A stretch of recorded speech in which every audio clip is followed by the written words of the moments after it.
আসসালামু আলাইকুম ওয়া রাহমাতুল্লাহি ওয়া বারাকাতুহু।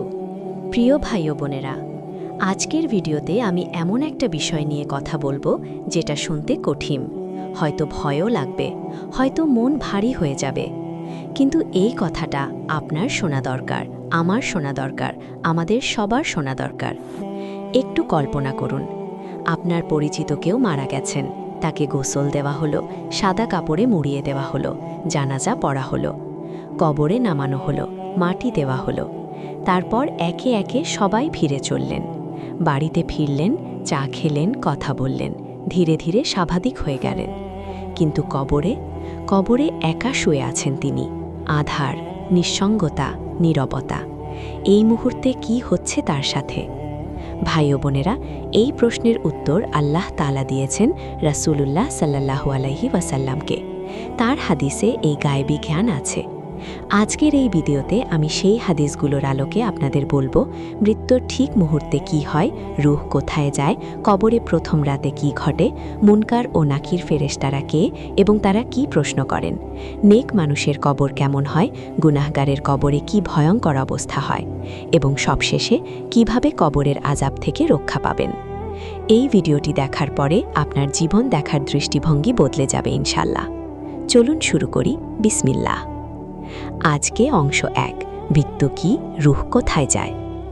ভাই ও বোনেরা, কবরের প্রথম রাতের কথা বলার আগে একটু জানি মৃত্যুর মুহূর্তে আসলে কি হয়। আল্লাহ তাআলা পবিত্র কুরআনে বলেছেন, প্রতিটি প্রাণকে মৃত্যুর স্বাদ গ্রহণ করতে হবে। সূরা আলে ইমরান 185। প্রতিটি প্রাণ, একটিও বাদ নেই। পৃথিবীর সবচেয়ে ধনী মানুষ, সবচেয়ে ক্ষমতাশালী রাজা, সবচেয়ে বিখ্যাত ব্যক্তি, সবাইকে একদিন মরতে হবে। এই একটি সত্য কেউ এড়াতে পারেনি, পারবেও না। এখন জানুন মৃত্যুর মুহূর্তে কি হয়। মৃত্যুর সময় আজরাইল আলাইহি আসেন, মৃত্যুর ফেরেশতা। তার সাথে আসেন আরও অনেক ফেরেশতা। কিন্তু এই ফেরেশতারা দুই ধরনের আসেন, মুমিনের জন্য একরকম, পাপিষ্ঠের জন্য আরেক রকম। হযরত আবু হুরায়রা রাদিয়াল্লাহু তাআলা আনহু থেকে বর্ণিত, রাসূলুল্লাহ সাল্লাল্লাহু আলাইহি ওয়াসাল্লাম বলেছেন, মুমিন বান্দার মৃত্যুর সময় আকাশ থেকে সাদা মুখের ফেরেশতারা নেমে আসেন। তাদের চেহারা সূর্যের মতো উজ্জ্বল। তাদের সাথে থাকে জান্নাতের কাফন এবং জান্নাতের সুগন্ধি। তারা বসেন চোখের দৃষ্টিসীমা পর্যন্ত। তারপর মৃত্যুর ফেরেশতা কাছে আসেন এবং বলেন, হে পবিত্র আত্মা, বের হও আল্লাহর রহমত ও সন্তুষ্টির দিকে। তখন মুমিনের রূহ বের হয়ে আসে, যেমন পাত্রের মুখ থেকে পানির ফোঁটা গড়িয়ে পড়ে, সহজে, আরামে। ফেরেশতারা সেই রূহ সুগন্ধি কাপড়ে মুড়িয়ে নেন। তখন সেখান থেকে এত সুন্দর সুগন্ধ বের হয় যেন পৃথিবীর সবচেয়ে সুন্দর মেশকের সুগন্ধি। তারা সেই রূহ নিয়ে আকাশের দিকে উঠতে থাকেন। পথে যত ফেরেশতার দল আসে সবাই জিজ্ঞেস করে, এই পবিত্র রূহ কার? উত্তর আসে, অমুকের পুত্র অমুকের, দুনিয়ায় যে সুন্দর নামে পরিচিত ছিল। প্রথম আকাশের দরজায় পৌঁছানোর পরে দরজা খুলে দেওয়া হয়। দ্বিতীয়, তৃতীয়, সপ্তম আকাশ পর্যন্ত সব দরজা খুলে যায়। সপ্তম আকাশে আল্লাহ তাআলা বলেন, আমার বান্দার আমলনামা ইল্লিয়নে লিখে দাও এবং তাকে পৃথিবীতে ফিরিয়ে দাও, কারণ আমি তাকে মাটি থেকে সৃষ্টি করেছি, মাটিতেই ফিরিয়ে দেব, মাটি থেকেই আবার উঠাবো। এবার জানুন পাপিষ্ঠের মৃত্যু কেমন হয়। পাপিষ্ঠের মৃত্যুর সময় কালো মুখের ফেরেশতারা আসে। তাদের সাথে থাকে চুলের তৈরি মোটা কাপড়, জাহান্নামের কাপড়। মৃত্যুর ফেরেশতা বলেন, হে পাপী আত্মা, বের হও আল্লাহর ক্রোধ ও অসন্তুষ্টির দিকে। কিন্তু পাপী রূহ বের হতে চায় না, শরীরের মধ্যে লুকাতে চায়। তখন রূহকে শরীর থেকে এমনভাবে টেনে বের করা হয় যেমন ভেজা কাঁটাদার শাখা দিয়ে পশমের ভেতর থেকে লোহার শিক টেনে বের করা হয়। প্রতিটি শিরা ছিঁড়ে বের হয়। ফেরেশতারা সেই রূহ ওই কুৎসিত কাপড়ে মুড়িয়ে নেন। তখন এমন দুর্গন্ধ বের হয় যেন পৃথিবীর সবচেয়ে পচা লাশের গন্ধ। আকাশের দিকে নিয়ে যেতে গেলে প্রথম আকাশেই দরজা বন্ধ থাকে। আল্লাহ তাআলা বলেন, তার আমলনামা সিজ্জিনে লিখে দাও এবং পৃথিবীতে ফিরিয়ে দাও। তারপর রূহকে ছুড়ে দেওয়া হয়। আল্লাহ বলেছেন, যে আল্লাহর সাথে শরীক করে সে যেন আকাশ থেকে পড়ে গেল। সূরা হজ 31। অংশ 2, কবরে ঢোকার পরে প্রথমে কি হয়। ভাই ও বোনেরা, এবার আসুন মূল বিষয়ে। রূহ শরীরে ফিরিয়ে দেওয়া হলো, মানুষ কবরে শুয়ে আছেন। হযরত আনাস ইবনে মালিক রাদিয়াল্লাহু তাআলা আনহু থেকে বর্ণিত একটি দীর্ঘ হাদিসে রাসূলুল্লাহ সাল্লাল্লাহু আলাইহি ওয়াসাল্লাম বলেছেন, বান্দাকে যখন কবরে রাখা হয় এবং তার সঙ্গীরা ফিরে যান, সে তাদের জুতার শব্দও শুনতে পায়। বুখারী ও মুসলিম। একটু থামুন, সে তাদের জুতার শব্দ শুনতে পাচ্ছে। তার প্রিয়জনরা ফিরে যাচ্ছেন। একটু পরেই সেই শব্দ মিলিয়ে যাবে এবং সে থাকবে সম্পূর্ণ একা। এই একাকিত্বের ভয়াবহতা কল্পনা করুন। তারপর কবরে দুইজন ফেরেশতা আসেন। এই দুই ফেরেশতার নাম মুনকার ও নাকির। তাদের বর্ণনা হাদিসে এসেছে। চোখ তামার পেরেকের মতো, গলার স্বর বজ্রের মতো, দাঁত এত লম্বা যে মাটি খুঁড়ে যায়, আকৃতি এমন ভয়ঙ্কর যে দেখলে মানুষ অজ্ঞান হয়ে যাবে। তারা মৃত ব্যক্তিকে বসান এবং 3টি প্রশ্ন করেন। ভাই ও বোনেরা, এই 3টি প্রশ্ন পুরো জীবনের সারাংশ। সারা জীবন মানুষ কত কিছু পড়েছে, কত কিছু শিখেছে, কিন্তু কবরে এই 3টি প্রশ্নের উত্তর দিতে পারলেই সব শেষ। প্রশ্ন 1, মান রব্বুকা, তোমার রব কে? প্রশ্ন 2, মা দিনুকা, তোমার দিন কি? প্রশ্ন 3, মা কুনতা তাকুলু ফি হাজার রাজুল, এই ব্যক্তি সম্পর্কে তুমি কি বলো? তৃতীয় প্রশ্নে রাসূলুল্লাহ সাল্লাল্লাহু আলাইহি ওয়াসাল্লামের দিকে ইঙ্গিত করা হবে। মুমিনের উত্তর। আল্লাহ তাআলা মুমিনকে সেই মুহূর্তে তৌফিক দেবেন। মুমিন বলবেন, রব্বি আল্লাহ, আমার রব আল্লাহ। দীন আল ইসলাম, আমার দিন ইসলাম।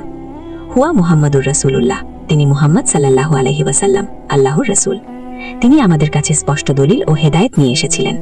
আমরা তাকে বিশ্বাস করেছিলাম, অনুসরণ করেছিলাম। ফেরেশতারা বলবেন, সাদাকতা, তুমি সত্য বলেছ।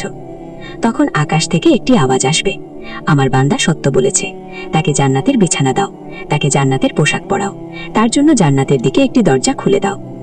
জান্নাতের সুগন্ধ আসবে, কবর প্রশস্ত হবে, চোখ যতদূর দেখে ততটুকু। তারপর একজন সুন্দর চেহারার মানুষ আসবেন, সুন্দর পোশাক পরা, সুন্দর সুগন্ধি মাখা। মুমিন জিজ্ঞেস করবেন, তুমি কে? তোমার চেহারা তো শুধু কল্যাণ বহন করে। সে বলবে, আমি তোমার নেক আমল, আমি তোমার নামাজ, আমি তোমার রোজা, আমি তোমার দান, আমি তোমার কোরআন তেলাওয়াত। সুবহানাল্লাহ। ভাই ও বোনেরা, দুনিয়ায় যে আমলগুলো করেছেন সেগুলো কবরে মানুষের আকৃতিতে এসে সঙ্গী হবে। এরপর মুমিনকে বলা হবে, ঘুমিয়ে পড়ো। সে বলবে, আমার পরিবারের কাছে যেতে চাই, তাদের সুসংবাদ দিতে চাই। বলা হবে, নতুন বিবাহের রাতে একজন বর যেমন আরামে ঘুমায় তেমন ঘুমাও, যতক্ষণ না আল্লাহ তোমাকে পুনরুত্থিত করেন। সুবহানাল্লাহ। মুমিনের কবর হবে বিবাহের প্রথম রাতের মতো। কাফির বা মুনাফিকের উত্তর। কাফির বা মুনাফিককে একই প্রশ্ন করা হবে, কিন্তু সে উত্তর দিতে পারবে না। সে বলবে, হায় আমি জানি না, মানুষ যা বলতো আমি তাই বলতাম। ফেরেশতারা বলবেন, তুমি জানোনি, পড়োনি। তারপর লোহার হাতুড়ি দিয়ে তাকে একটি আঘাত করা হবে, এমন জোরে যদি সেই আওয়াজ একটি পাহাড় শুনত, পাহাড় ভেঙে যেত। যদি মানুষ শুনত, অজ্ঞান হয়ে যেত। সেই আঘাতে সে চিৎকার করবে, এমন চিৎকার যা জিন ও মানুষ ছাড়া সব সৃষ্টি শুনতে পাবে। তারপর কবর সংকুচিত হয়ে যাবে, এমন সংকুচিত যে পাঁজরের হাড়গুলো একে অপরের মধ্যে ঢুকে যাবে, হাড় ভেঙে যাবে। জাহান্নামের দিকে একটি দরজা খুলে দেওয়া হবে, সেই দরজা দিয়ে জাহান্নামের গরম হাওয়া আসবে। একটি কুৎসিত চেহারার দুর্গন্ধযুক্ত সত্তা আসবে। সে বলবে, আমি তোমার খারাপ আমল, আমি তোমার মিথ্যা, আমি তোমার গীবত, আমি তোমার হারাম কাজ। এই অবস্থায় সে কিয়ামত পর্যন্ত থাকবে। ভাই ও বোনেরা, মুমিনের কবরের সুখকর অবস্থার কথা আর একটু বিস্তারিত জানি। রাসূল সাল্লাল্লাহু আলাইহি ওয়াসাল্লাম বলেছেন, মুমিনের কবর ৭০ হাত প্রশস্ত করা হবে, সবুজ বাগান দিয়ে সাজানো হবে, আলো জ্বালিয়ে দেওয়া হবে। কোরআনে আল্লাহ বলেছেন, যারা বলে আমাদের রব আল্লাহ, তারপর সেই পথে অটল থাকে, তাদের কাছে ফেরেশতারা নেমে আসে এবং বলে, ভয় পেও না, দুঃখ করো না, তোমাদের যে জান্নাতের প্রতিশ্রুতি দেওয়া হয়েছিল তার সুসংবাদ নাও। সূরা ফুসিলাত ৩০। এই আয়াতের ব্যাখ্যায় আলেমরা বলেছেন, ফেরেশতারা মৃত্যুর সময় এবং কবরে আসেন। রাসূল সাল্লাল্লাহু আলাইহি ওয়াসাল্লাম আরও বলেছেন, কবরে মুমিনকে বলা হবে, তোমার স্থান দেখো। সে জাহান্নামে তার পুরনো স্থান দেখবে, যে স্থান সে কষ্ট করে নেক আমলের মাধ্যমে এড়িয়ে গেছে।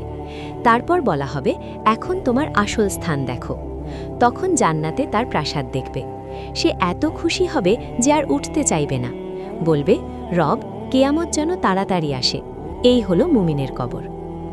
ভাই ও বোনেরা, এই অংশটা কঠিন, কিন্তু জানা দরকার।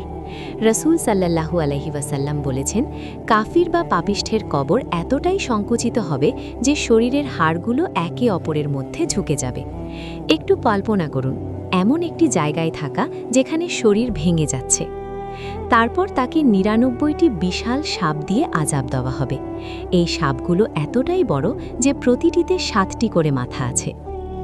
রাসূল সাল্লাল্লাহু আলাইহি ওয়াসাল্লাম বলেছেন যে এই সাপগুলো কিয়ামত পর্যন্ত দংশন করতে থাকবে। তারপর জাহান্নামের দিকে একটি জানালা খুলে দেওয়া হবে। সেই জানালা দিয়ে জাহান্নামের গরম বাতাস আসবে। কিয়ামত পর্যন্ত এই অবস্থায় থাকবে। রাসূল সাল্লাল্লাহু আলাইহি ওয়াসাল্লাম এই হাদিস বলার পরে বললেন, কবর হয় জান্নাতের বাগান, নয়তো জাহান্নামের গর্তের একটি। তিরমিজি। ভাই ও বোনেরা, দুটো পথের একটি বেছে নিতে হবে এখনই, এই জীবনে। ভাই ও বোনেরা, রাসূল সাল্লাল্লাহু আলাইহি ওয়াসাল্লাম কিছু বিশেষ কারণ বলেছেন যেগুলোর জন্য কবরে আযাব হয়। এই কারণগুলো জানলে আপনি চমকে যাবেন, কারণ এগুলো এমন কাজ যা আমরা হয়তো প্রতিদিনই করি। কারণ 1, পেশাব থেকে সতর্ক না থাকা। একদিন রাসূল সাল্লাল্লাহু আলাইহি ওয়াসাল্লাম দুটি কবরের পাশ দিয়ে যাচ্ছিলেন। হঠাৎ বললেন, এই দুইজনকে আযাব দেওয়া হচ্ছে, এবং বড় কারণে নয়। সাহাবীরা জিজ্ঞেস করলেন, কি কারণে? রাসূল সাল্লাল্লাহু আলাইহি ওয়াসাল্লাম বললেন, একজন পেশাব করার পরে ভালোভাবে পরিষ্কার করত না, পেশাবের ছিটা লাগত। আরেকজন মানুষের মধ্যে চগলখড়ি করত। বুখারী ও মুসলিম। ভাই ও বোনেরা, পেশাব থেকে পবিত্র না হওয়া এত বড় বিষয় যে এটার জন্য কবরে আযাব হয়। কারণ 2, গীবত ও চগলখড়ি। একজনের কথা আরেকজনের কাছে বলা, মানুষের পেছনে সমালোচনা করা, এটার জন্য কবরে আযাব হয়। আমরা কি এটা করি না? সোশ্যাল মিডিয়ায়, আড্ডায়, ফোনে কতবার মানুষের পেছনে কথা বলি। কারণ 3, মিথ্যা বলা। রাসূল সাল্লাল্লাহু আলাইহি ওয়াসাল্লাম একটি স্বপ্নে দেখেছিলেন, একজন লোক চিত হয়ে শুয়ে আছে, আর একজন লোহার হুক নিয়ে তার মুখের এক পাশ ধরে টেনে ঘাড়ের পেছন পর্যন্ত ছিঁড়ে দিচ্ছে, তারপর অন্য পাশও। জিজ্ঞেস করলেন, এটা কি? বলা হলো, এই ব্যক্তি মিথ্যা বলতো, মিথ্যা সারা দুনিয়ায় ছড়িয়ে পড়ত। বুখারী। কারণ 4, কোরআন শিখে ভুলে যাওয়া। যে ব্যক্তি কোরআন শিখেছিল কিন্তু পরে যত্ন নেয়নি, ভুলে গেছে, রাতে না পড়ে ঘুমিয়ে গেছে, তার জন্য আযাবের কথা হাদিসে আছে। কারণ 5, নামাজ না পড়া। যে ব্যক্তি নামাজ পড়ত না, তার কবরে ভয়ঙ্কর আযাব হবে। রাসূল সাল্লাল্লাহু আলাইহি ওয়াসাল্লাম স্বপ্নে দেখেছিলেন একজনের মাথায় পাথর দিয়ে আঘাত করা হচ্ছে। জিজ্ঞেস করলেন, কেন? বলা হলো, এই ব্যক্তি ফরজ নামাজ না পড়ে ঘুমিয়ে যেত। কারণ 6, সুদ খাওয়া ও জিনা করা। রাসূল সাল্লাল্লাহু আলাইহি ওয়াসাল্লাম স্বপ্নে দেখেছিলেন একজন রক্তের নদীতে ডুবছে, তীর থেকে আরেকজন তার মুখে পাথর মারছে। যখনই সে তীরের কাছে আসে, মুখে পাথর মারা হয়, সে আবার ডুবে যায়। বলা হলো, এই ব্যক্তি সুদ খেত। ভাই ও বোনেরা, এখন সবচেয়ে গুরুত্বপূর্ণ অংশ। কবরের আযাব থেকে বাঁচার উপায় আছে, এই আমলগুলো করুন। আমল 1, সূরা মুলক প্রতি রাতে পড়া। রাসূল সাল্লাল্লাহু আলাইহি ওয়াসাল্লাম বলেছেন, কোরআনে 30 আয়াতের একটি সূরা আছে যা তার পাঠকের জন্য সুপারিশ করবে এবং তাকে কবরের আযাব থেকে মুক্তি দেবে। সেটা হলো সূরা মুলক। আবু দাউদ, তিরমিজি। প্রতি রাতে ঘুমানোর আগে সূরা মুলক পড়ুন, এটা মাত্র 5-7 মিনিটের কাজ। আমল 2, কবরের আযাব থেকে আশ্রয় চাওয়ার দোয়া। রাসূল সাল্লাল্লাহু আলাইহি ওয়াসাল্লাম প্রতিটি নামাজের শেষ তাশাহুদে এই দোয়া পড়তেন এবং সাহাবীদের শেখাতেন। আল্লাহুম্মা ইন্নী আউযু বিকা মিন আযাবিল কবর ওয়া মিন আযাবিন নার ওয়া মিন ফিতনাতিল মাহইয়া ওয়াল মামাত ওয়া মিন শাররি ফিতনাতিল মাসিহিদ দাজ্জাল। অর্থ, হে আল্লাহ, আমি তোমার কাছে কবরের আযাব থেকে, জাহান্নামের আযাব থেকে, জীবন ও মৃত্যুর ফিতনা থেকে এবং দাজ্জালের ফিতনা থেকে আশ্রয় চাই। প্রতিটি নামাজে সালাম ফেরানোর আগে এই দোয়া পড়ুন। আমল 3, 5 ওয়াক্ত নামাজ পড়া। নামাজ কবরকে আলোকিত করে। রাসূল সাল্লাল্লাহু আলাইহি ওয়াসাল্লাম বলেছেন, নামাজ নূর। মুসলিম। যে নামাজ পড়ে তার কবরে আলো থাকবে, যে পড়ে না তার কবরে অন্ধকার। আমল 4, পেশাব থেকে সতর্ক থাকা। টয়লেটের পরে ভালোভাবে পানি দিয়ে পরিষ্কার করুন। পোশাকে পেশাবের ছিটা না লাগে সেদিকে খেয়াল রাখুন। এই ছোট্ট কাজটি কবরের আযাব থেকে বাঁচাতে পারে। আমল 5, মিথ্যা, গীবত ও চগলখড়ি বন্ধ করা। এই 3টি অভ্যাস অনেকের মধ্যে আছে, আজ থেকেই বন্ধ করুন। মুখ থেকে শুধু সত্য বের হোক, অন্যের পেছনে কথা না বলি। আমল 6, শুক্রবারে মৃত্যুর জন্য দোয়া করা। রাসূল সাল্লাল্লাহু আলাইহি ওয়াসাল্লাম বলেছেন, যে মুসলিম শুক্রবারে বা শুক্রবার রাতে মারা যায়, আল্লাহ তাকে কবরের ফিতনা থেকে রক্ষা করেন। তিরমিজি। প্রতি বৃহস্পতিবার রাতে দোয়া করুন, ইয়া আল্লাহ, শুক্রবারে মৃত্যু দাও। আমল 7, তওবা করা ও নেক জীবনযাপন করা। সবচেয়ে বড় আমল হলো এখনই তওবা করুন, হারাম ছাড়ুন, হালালে ফিরুন, নামাজ পড়ুন, কোরআন পড়ুন, মানুষের সাথে ভালো ব্যবহার করুন। কবরে নেক আমল সঙ্গী হবে। প্রিয় ভাই ও বোনেরা, আজকের ভিডিওটি হয়তো অনেক ভারী ছিল, হয়তো ভয় লেগেছে, হয়তো চোখে পানি এসেছে, হয়তো বুক ভারী হয়ে গেছে, কিন্তু এই ভারী মনটা আসলে রহমত। এই অনুভূতিটা আমাদের মনে করিয়ে দেয় দুনিয়া সাময়িক, কবর অনিবার্য, আখিরাত চিরস্থায়ী। আজ রাতে ঘুমাতে যাওয়ার আগে একটু থামুন, মনে করুন আজকে যদি আমার শেষ রাত হয়, কালকে যদি এই শরীর কবরে যায়, মুনকার ও নাকির যদি আজ রাতে প্রশ্ন করে, আমি কি উত্তর দিতে পারব? এই প্রশ্নটা যদি প্রতিদিন মনে করতে পারেন, আপনার জীবন বদলে যাবে ইনশাআল্লাহ। আল্লাহ তাআলা আমাদের সবাইকে কবরের আযাব থেকে হেফাজত করুন। আমাদের কবরকে জান্নাতের বাগান বানিয়ে দিন।